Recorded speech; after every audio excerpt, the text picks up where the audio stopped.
Sahabat selamanya. Di dalam rumah yang hangat dan indah, tinggallah seekor anjing bernama Mochi dan seekor kucing bernama Kiko. Tapi mereka tidak suka bermain bersama. Guk, guk, guk. Gonggong Mochi ingin mengajak Kiko bermain kejar-kejaran. Meow. Jawab Kiko dengan ketus dari atas sofa. Kiko lebih suka tidur siang. Mochi tidak menyerah. Ia berlari mengitari sofa, mencoba menarik perhatian Kiko. Kiko pun melompat turun dan berlari menghindar. Kejar-kejaran pun dimulai. Tiba-tiba, langit di luar jendela menjadi sangat gelap. Suara guntur yang keras membuat Mochi dan Kiko kaget dan berhenti berlari. Mochi sangat takut dengan suara guntur. Ia cepat-cepat berlari dan bersembunyi di bawah meja kopi. Ternyata Kiko juga takut. Bulunya berdiri dan ia langsung melesat ke balik tirai jendela yang tebal. Dari bawah meja terdengar suara rengekan pelan. Itu suara Mochi yang ketakutan. Kiko mendengarnya dari balik tirai. Kiko merasa kasihan pada Mochi. Dengan perlahan ia keluar dari tempat persembunyiannya dan berjalan mendekati meja tempat Mochi berada. Kiko masuk ke bawah meja dan duduk di sebelah Mochi. Ia menggesekkan kepalanya ke tubuh Mochi. Mochi pun merasa lebih tenang dan berhenti gemetar. Saat badai telah berlalu, Mochi dan Kiko keluar bersama-sama dari bawah meja. Sejak saat itu, mereka tidak pernah bertengkar lagi. Mereka menjadi sahabat terbaik yang selalu bermain dan berpelukan di rumah mereka yang hangat. Kalau si kecil punya dongeng favorit, bantu tuliskan di kolom komentar ya. Jangan lupa subscribe biar gak ketinggalan dongeng baru. Kiko dikejar harimau lapar, tapi ide gilanya bikin Tora ketakutan. Inilah kisah Kancil dan Harimau. Di sebuah hutan yang lebat, hiduplah seekor kancil cerdik bernama Kiko. Kiko suka sekali berlari dan melompat-lompat di antara bunga-bunga. Tiba-tiba dari balik semak-semak muncullah Tora si harimau. Perut Tora berbunyi keroncongan. Aku lapar sekali, geram Tora sambil menatap Kiko. Melihat Tora, Kiko langsung berlari sekencang-kencangnya. Wah, gawat! Tora pun mengejar di belakangnya. Tunggu Kiko. Kiko yang cerdik melihat sebuah sumur tua di depannya. Aha, aku punya ide, bisik Kiko pada dirinya sendiri. Ia pun berhenti di dekat sumur itu. Tora pun tiba dengan nafas terengah-engah. Kenapa kamu berhenti? Tanya Tora. Kiko menunjuk ke dalam sumur. Shh, ada harimau lain yang lebih besar dari kamu di dalam sana, kata Kiko. Tora penasaran. Ia berjalan pelan-pelan ke tepi sumur dan mengintip ke dalam. Air di dalam sumur sangat jernih dan tenang. Di dalam air, Tora melihat harimau lain sedang menatapnya. Harimau itu menirukan semua gerakannya. Tora menggeram, harimau di air juga menggeram. Beraninya dia, kata Tora marah. Tora mengangkat kakinya untuk mengancam. Harimau di dalam air juga mengangkat kakinya. Tora jadi takut. Wah, dia besar sekali dan kuat, pikir Tora.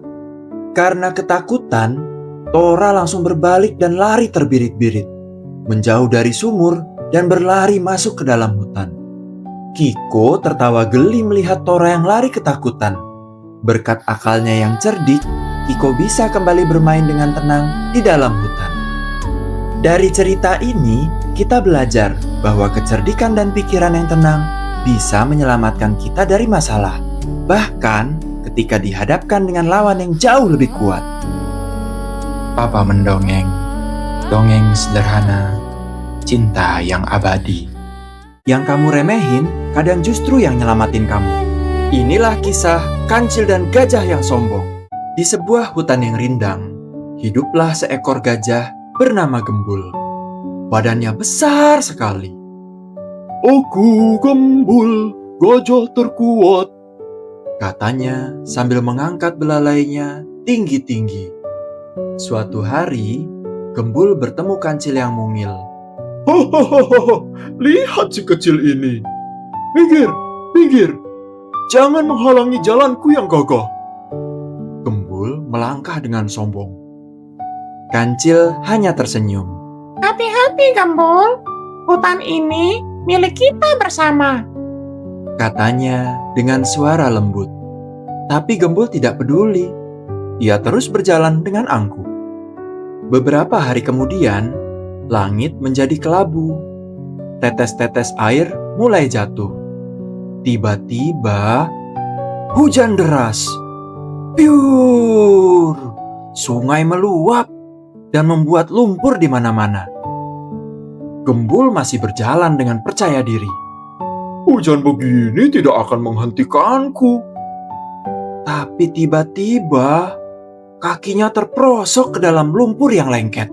Tolong! Tolong! Aku terjebak! Teriak Gembul. Ia mencoba menarik kakinya, tapi malah semakin dalam ia tenggelam. Aduh, tolong! Hewan-hewan lain hanya berani melihat dari kejauhan. Tiba-tiba, sesosok kecil itu datang mendekat. Itu Kancil. Tanpa rasa takut, Kancil berlari ke sana kemari mencari akal. Tenang, Gembul. Aku akan membantumu. Kancil menemukan akar pohon yang panjang dan kuat. Ia menggigitnya dan menyeretnya ke dekat Gembul. Gembul, pegang akar ini dengan belalaimu. Perintah Kancil. Kancil mengikat ujung akar yang lain ke sebatang pohon besar. Lalu ia berseru. Tarik, Gembul. Tarik sekuat tenaga. Gembul menarik dan pelan-pelan ia berhasil keluar dari lumpur. Hore!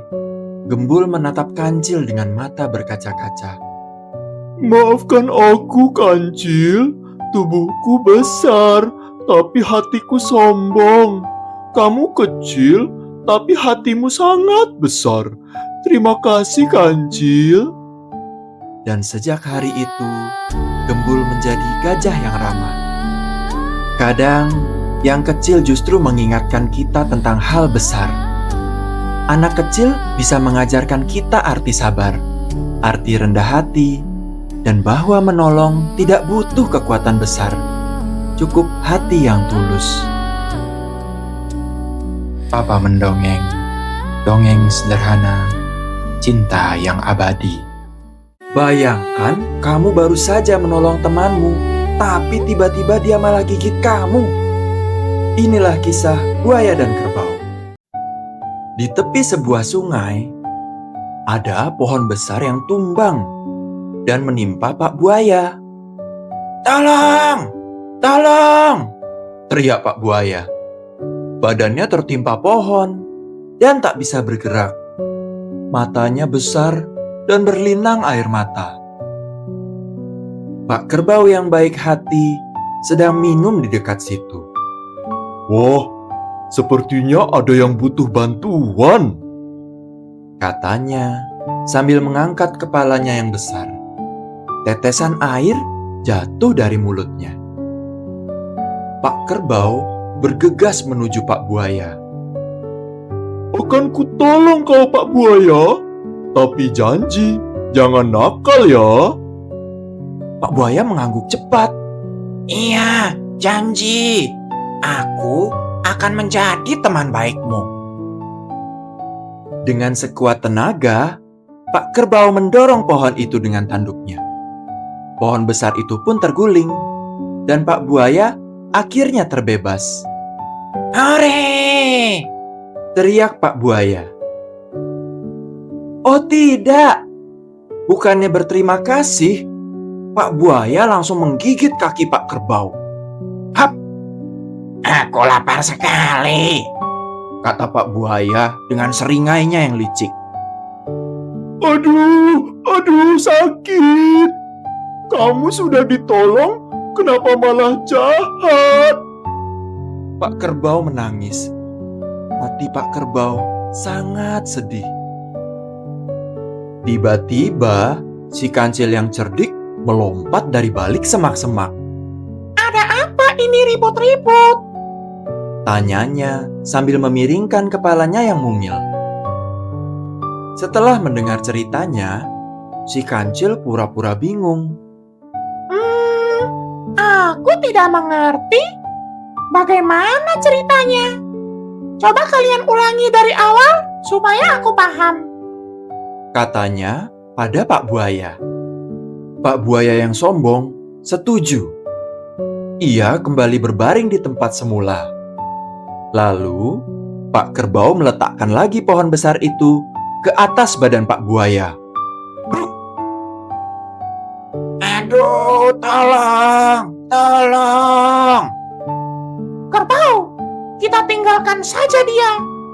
Kebaikan itu bukan untuk menolong orang yang licik. Kancil dan Pak Kerbau pun pergi meninggalkan Pak Buaya yang berteriak minta tolong sendirian.